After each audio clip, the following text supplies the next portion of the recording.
Sa simula pa lang ng debate. by the two major candidates for the president. Ano napansin niyo po sa body language niyo? Ano napansin niyo? Kay JFK, ano kay JFK? Relax. Ito, paano niyo nasabi tense? Ganun na galaw. Di ba? Ulitin nga natin. Tingnan nyo, first 10 seconds pa lang yan.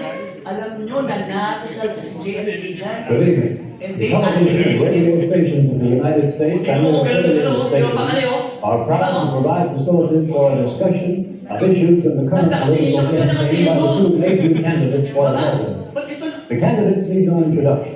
The di ba? Republican Ganun candidate, na Senator kayo. Richard M. Nixon, Hindi ba kami and kayo? the Democratic candidate, Senator John F. Ganun Kennedy. lang. According to rules set by the Ito ang experiment dyan. Yung mga nakinig sa radyo, akala nila ang nung tinanong yung nakinig sa radyo, syempre walang hindi radyo, diba? Para sa kanila si Nixon ang nananalo. Yung mga nanood sa TV, syempre nanood sa TV, ano nanood sa radyo? Ano nanood? Nung pinag-poll sila, ang nananalo, 90% Kennedy.